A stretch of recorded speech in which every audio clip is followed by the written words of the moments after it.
Hallelujah. So, good afternoon po sa bawat isa.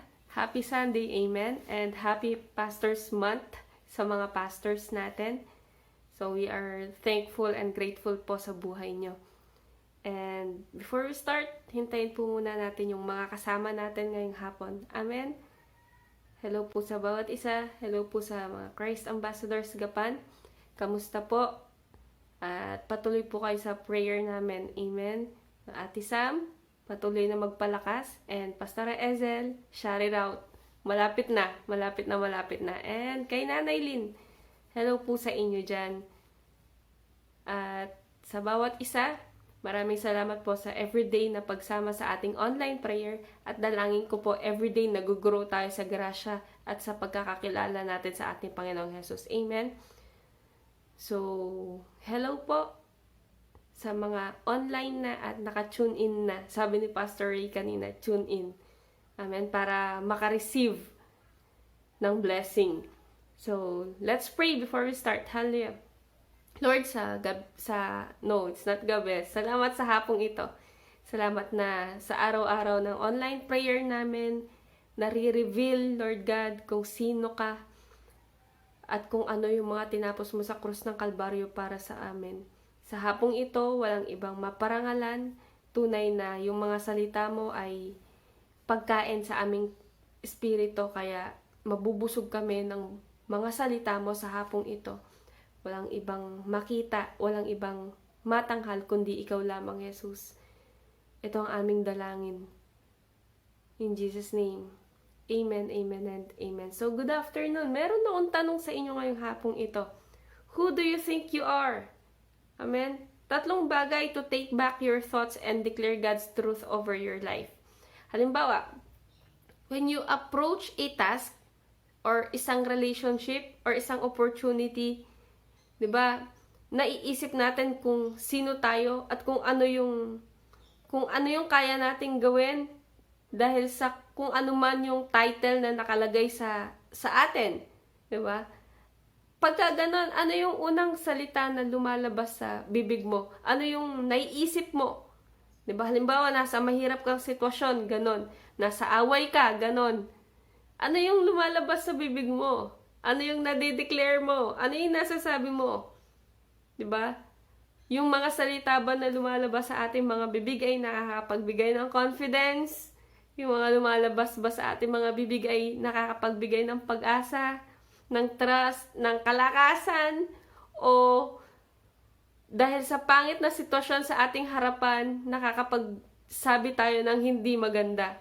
Or nagbibigay ba to ng fear, ng doubt, ng pride, or ng insecurity? So, anuman po yung sinasabi natin sa sarili natin at anuman yung pinaniniwalaan natin at gustong paniwalaan, umaga pa lang sa sarili natin o sa sitwasyon na meron tayo, ay napakahalaga, sobrang halaga. Why? Because if we believe something about our identity that isn't true, na hindi totoo, then we will struggle to believe what God says about us when He reveals Himself to us. So, sabi niya, if we believe something about our identity that isn't true, pagka pinaniwalaan natin yung isang bagay na hindi naman siya para sa atin, hindi naman tungkol sa identity natin, 'di ba? Then magi-struggle tayo na paniwalaan yung katotohanan na sinasabi sa kung sino si Lord. 'Di ba? Naalala ko na nung time na nag-aaral kami ng Bible School sa church, may mga nagpupuntang teachers doon. Mga pinag-uusapan namin noon, nagkakaroon kami ng debate about kay Lord eh. Nagagalit ba si Lord? Pumapatay ba si Lord? Yung mga ganon. So, nagpapalitan kami ng kuro-kuro si Nanay Divine, kaklase ko noon.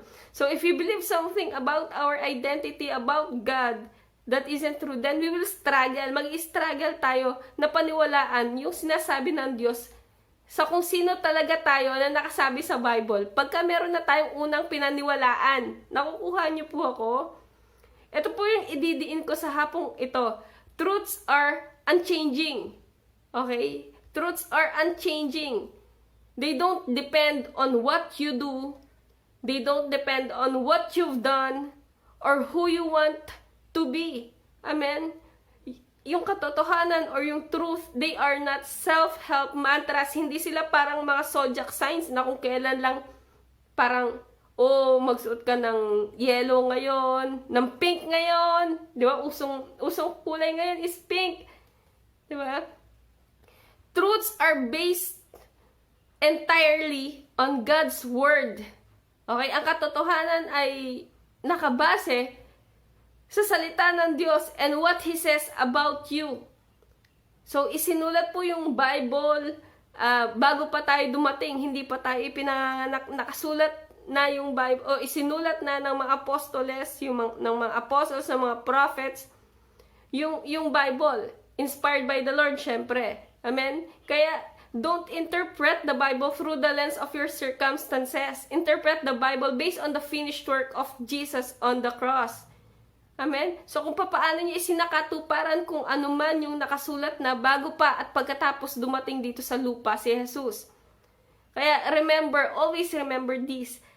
God views you and what He says about you doesn't change because God affirms who you are, not just what you do. He affirms who you are and not just what you do.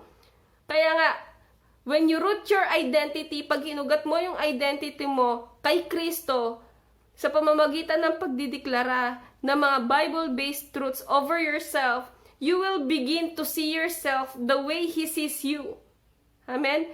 And this will influence the way you treat people, the way you treat situations, the way you treat your opportunities and events around you. Kaya napakahalaga na kilala mo kung sino ka. Diba? When you root your identity in Christ, pagkilala mo kung kanino ka, at dinideklara mo iyon araw-araw, makikita mo yung sarili mo araw-araw sa kung paano kanya gustong makita base sa tinapos niya sa krus ng Kalbaryo para sa'yo. Ito yung tatlong steps that can take your back. Okay? Can take you back doon sa pagdedeklara ng katotohanan tungkol sa buhay mo. Una, identify the lies you tell yourself. Sabi ng Bible, 2 Corinthians chapter 5 verse 17 ESV, therefore, if anyone is in Christ, he is a new creation. The old has passed away. Behold, the new has come. So, ikaw ay bago na. Ako ay bago na. At gusto ko sa oras na to, isipin nyo or mag-isip kayo ng isang mahirap na sitwasyon na pinagdaanan nyo recently or difficult conversation you had recently. Siguro nung nagalit ka sa anak mo, paano mo siya pinagalitan? Paano mo siya pinagsabihan? Or may nakaaway ka sa mga katrabaho mo or tawag dito, nagkaroon ng hindi magandang unawaan sa mga katrabaho mo, paano mo siya dinil? Anong sinabi mo? Or sa boss mo? Di ba? Anong sinabi mo? Habang nag-uusap kayo, anong nasa isip mo? Di ba? Anong iniisip mo patungkol sa kanya o patungkol sa sarili mo? Di ba? Minsan kasi sa pakikipag-usap natin, especially when it is a hard conversation with someone, hindi tayo nagre-respond dahil yun yung kailangan eh. Hindi tayo nagre-respond dahil gusto nating matapos yung sitwasyon ng maayos. Minsan, sumasagot tayo or nagre-respond tayo para lang may mapatunayan. Kasi minsan gusto natin tayo yung tama. Di ba? So, para may mapatunayan. Minsan, para mapatunayan na mali yung kausap natin at tayo yung tama. Di ba? So, always remember and always put in mind your words and actions reveal the narratives you tell yourself. At para malaman mo na yung sinabi mo o yung sinasabi mo ay mali, tanungin mo yung sarili mo. Is this thought marked by fear? Nakapag-create ba to ng takot dun sa kausap ko? Ng insecurity? Ng pride? Imbis na habang kinakausap mo siya, parang ma-humble or mag-sorry siya, pero dahil kinausap mo, sige, kataas kayo? Or bitterness, or a lack of confidence. Is this, tanungin mo yung sarili mo, saan naglilid yung mga sinabi ko? Di ba? Is this thought leading me to cynical or self-serving behavior? Ito ba ay para sa akin lang? O para sa aming dalawa para magkaayos o maayos ito? If you can answer yes to either of those questions, then kailangan mong mag-adjust, kailangan ma-adjust or mabago yung mga salita na lumalabas sa iyong mga bibig. Amen? Kailangan mabago, kailangan may adjustment. Amen? Right now, I want you to take a few minutes and identify yung mga lies na sinabi nyo sa sarili nyo o sa mga tao na nakasalumuha nyo. Pagkatapos mong i-identify yon, kuha ka ng papel. I suggest kuha ka ng papel, isulat mo sa papel yung mga nasabi mo na hindi maganda, then mag-reflect ka doon. Anong natulong nito sa akin? Diba? Anong natulong nito sa taong kausap ko? Bago na ako, pero ito pa rin yung sinasabi ko sa kanya. Bago na ako nilalang, binago na ako ni Kristo, pero ito pa rin yung nailalabas ko sa akin. Sa aking sarili. Diba? Sa pagkagalit ako, pagka hindi maganda yung sitwasyon na nasa harapan ko, ito pa rin yung nakikita. Diba? Mag-reflect ka doon. Dahil when you can identify where or kailan and when, saan you began believing a lie, it will be easier to change the way you think. Pag nakita mo, na-identify mo, kailan at saan nagsimula yung mga bagay na hindi tama, na mali, diba, na pinaniniwalaan mo, magiging mas madali sa'yo na i-change, okay, yung paraan ng iyong pag-iisip. Amen? That's the first one. The next one is shift your perspective. Amen? Because for every lie, there is a truth that can replace it. Sabi nga ng nabasa ko, we cannot solve our problems with the same thinking we used when we faced them for the first time. Hindi natin, hindi mo, yung solusyon sa problema mo, nung una, baka hindi na yan yung pwedeng maging solusyon sa problema mo pagka naging problema ito ulit. Di ba? We cannot solve our problems with the same thinking. Kaya nga merong renewing of the mind, sabi ng Bible, di ba? We cannot solve our problems with the same thinking we used when we faced them for the first time. Kaya nga sabi ng Romans 12:2, do not be conformed to this world, but be transformed by the renewing of your mind, that by testing you may discern what is the will of God, what is good and acceptable and perfect. Amen? So, always renew your mind sa kahit na anumang bagay na pinagdadaanan mo sa iyong harapan. Renew your mind. Paano ka mag-react? Paano ka mag-respond? Renew your mind at mag-respond ka ng tama, ng base dun sa identity na meron ka. Amen? Binago ka na. So, ang makita sa iyo sa mga sitwasyon na biglang nag-a-arise is yung kung ano yung binago ng Diyos sa iyo. Patience, love, sound mind. Amen? That's the second one. And the last one is declare what's true.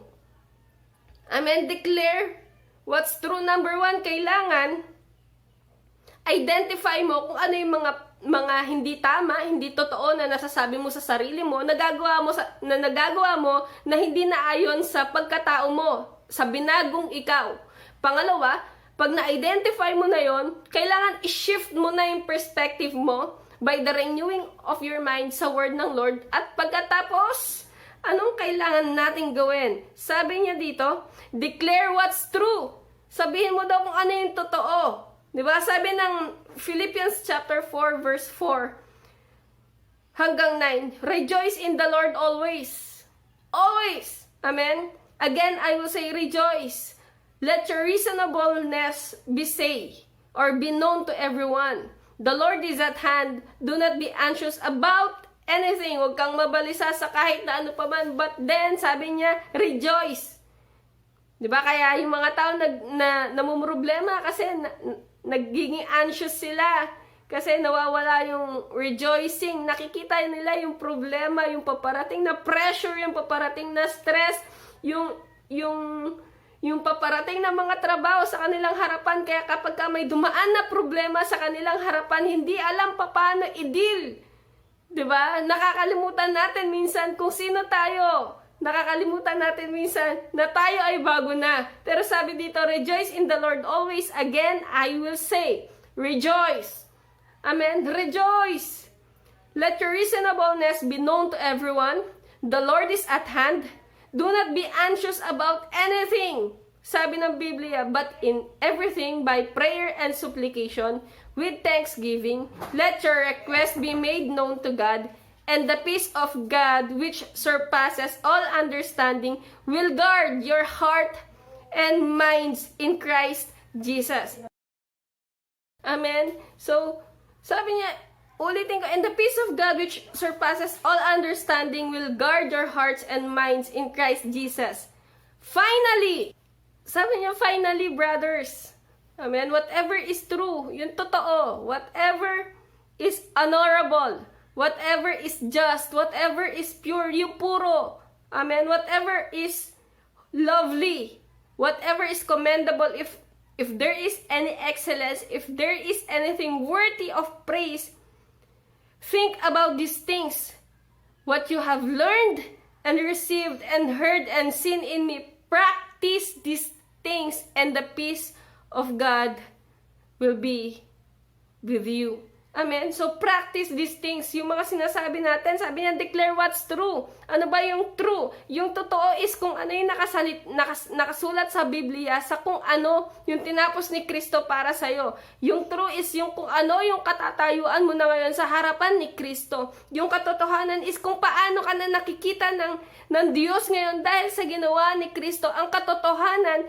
is wala na tayong kinalaman sa kung ano yung pagpapala na paparating sa atin dahil tinapos na ni Kristo yun sa atin. Amen? Ang kailangan na lang natin is malaman natin or i-declare natin yung tinapos niya para sa atin, yung katotohanan ng tinapos ni Kristo. At lakaran mo yun. Lakaran natin yun. Kaya nga, kailangan nating napakahalaga na magpakalalim tayo sa pagkakakilala kay Kristo, kay Jesus. Amen? Sa kung sino siya, kung sino tayo at ano yung tinapos niya. Always remember, tandaan nyo to, Jesus is the language of God. So kung hindi mo kilala si Jesus, paano mo maiintindihan ng Diyos Ama?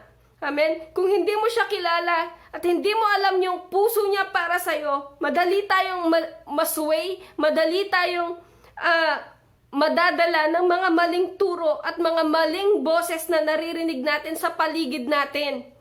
Amen? He completes humankind's deepest longing. Kaya may longing ka ba ngayon? Meron ka bang struggle ngayon? Meron ka bang struggle sa pamilya mo? Meron ka bang struggle sa mga anak mo? Meron ka bang struggle sa asawa mo? Meron ka bang struggle sa business mo? Meron ka bang struggle sa trabaho mo? O sa ministry na hinahawakan mo? Ito yung panawagan ko po sa inyo at ito po yung hamon ko sa inyo. Kilalanin yung mabuti, kilalanin nating mabuti yung puso ng Ama para sa atin sa pamamagitan ng ating Panginoong Hesukristo dahil siya yung language ng Ama sa atin. Pag nakilala natin si Kristo, makikita natin na mahal niya tayo at may pinrovide na siya na solusyon sa kung ano man yung pinoproblema natin ngayon. Kaya kailangan kilala natin si Kristo. Amen? He is the language of God. He is the grace of God. Amen? Kilalanin natin yung language ng Diyos nang sa ganon magkaunawaan tayo at malaman natin ano yung mga pinrepare niya na para sa atin. And that is the key to know Jesus. Amen? So, sa hapon pong ito, isa po sa mga key is yung tanggapin natin si Kristo bilang Panginoon at sariling tagapagligtas natin. Amen? Pag tinanggap natin siya is magkakaroon tayo nung tinatawag nating eternal life. Yung eternal life na hindi nating pinaghirapan. Yung eternal life na tatanggapin lang natin dahil tinapos na yon ni Kristo sa krus ng Kalbaryo. At kalakip nun, yung mga pagpapala na nakapasok doon. Dahil sa tinapos niya sa krus ng Kalbaryo. Amen? Kung gusto niyo pong tanggapin si Kristo bilang Panginoon at sariling tagapagligtas sa hapon pong ito, Buksan lang natin ang ating puso. Sabihin natin, Panginoong Jesus, sa oras na to, binubuksan ko ang aking puso. Tinatanggap kita bilang Panginoon at sariling tagapagligtas ng aking buhay. Mula ngayon, ikaw na ang maghari.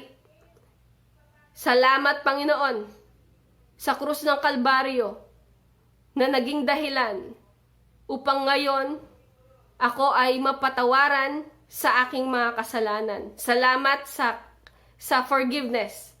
Salamat sa love mo. Salamat sa eternal life sa pamamagitan ng Panginoong Hesukristo. Purihin ka sa pangalan ni Jesus. Amen, amen, and amen. So, sa hapon pong ito, samahan niyo po ako sa pananalangin. Congratulations po sa lahat ng tumanggap sa ating Panginoong Hesukristo. Kayo po ay kaisa na. Welcome to the family of God. Amen. Hindi po relihiyon ang tinanggap niyo, kundi ang ating Panginoong Hesukristo. Kung gusto niyo pong lumago, meron po tayong everyday online prayer. 5 in the afternoon. Everyday, Monday to Sunday. And kung gusto niyo pong mag-attend ng church, pwede na pong mag-attend ng church. Nasa 30% capacity na po tayo. Just wear your face mask and face shield and maintain proper distancing. Amen? At sa hapon pong ito, let's pray. Wala po tayong ibang gagawin ngayon, kundi pasalamatan ang Diyos sa buhay ng ating mga pastor. Amen? Pasalamatan natin ang buhay ng ating mga pastor. Let's pray for them. Hallelujah. Lord, sa hapon pong ito, patuloy na nagagalak kami at nagpapasalamat kami. Dahil meron kaming mga pastor na ibinigay mo para alagaan kami, para pastulin kami. Mula sa aming punong pastor po, Lord, dalangin namin patuloy mo siyang bigyan ng kalakasang pisikal, kalakasang emosyonal, kalakasang spiritual. Ano man yung mga desires ng puso niya para sa kanyang pamilya, Lord, mangyari. At ano man yung mga desires niya para sa ministry na pinagkatiwala mo sa kanya, Lord, mangyari. Katulong ng mga associate pastors, Panginoon, na ibinigay mo po sa kanya, ni Pastora Shirley, ni Pastora Grace, ni Pastor Rolly, ni Pastor Ray, Pastor Fernan, Pastora Tin, Pastora Divine, Lord, ni Pastora Ezel, Pastora Lynn, ni Pastora Sam at ng iyong lingkod, Lord, katulong po namin. Mangyari ang kalooban mo sa church na pinagkatiwala mo po sa amin sa pamamagitan ng power ng iyong spirito na nasa amin. Lord, salamat sa katalinuhan na patuloy niyo pong binibigay sa aming punong pastor. At patuloy nga, lalakad pa kami at lalawak pa ang aming kaalaman patungkol sa grasya mo at sa tinapos mo dahil sa patuloy mong pagbibigay sa kanya ng fresh revelation. Salamat sa buhay niya, kalakasan, Panginoon, at mahabang buhay na paglilingkuran kami at marami pang kaluluwa. Lord, salamat sa buhay ni Pastor Rolly, ni Pastor Ray, ni Pastora Tay, Lord, ni Pastora Sam, ni Pastora Ezel, ni Pastora Lynn, at ng lahat ng associate pastors. Lord, salamat sa buhay nila sa oras na to. Anuman po yung mga desire ng kanilang puso, patuloy nyo pong ipagkaloob. Patuloy nyo pong, dahil sabi mo sa iyong salita, if you seek your kingdom, if you seek first your kingdom and your righteousness, you will add everything unto us. Lord, naniniwala kami. Pinagpapala mo kami hindi dahil naglilingkod kami, Lord, kundi nauna mo na kaming pinagpala. Kaya we declare na ang lahat ng aming mga pastor ay patuloy na lalakad sa kasaganaan, patuloy na lalakad sa abundance, patuloy na lalakad, Lord God, sa kalakasan, patuloy na lalakad, Panginoon, doon sa benefits, Panginoon, ng tinapos mo sa krus ng Kalbaryo. Patuloy mo pong yakapin ang bawat isa sa amin. Dumarating man po sa mga pagkakataon o sa mga sitwasyon na minsan, Lord, mahirap, dumadating man sa times na nahihirapan kami, nanghihina kami, pero salamat, your grace is more than enough, Lord God, para muli itayo mo kami at lumakad dahil ikaw yung nagbibigay ng kalakasan sa amin. Lord, salamat sa mga nakakatulong namin para ang pinagkatiwala mo pong ministeryo ay patuloy na maayos.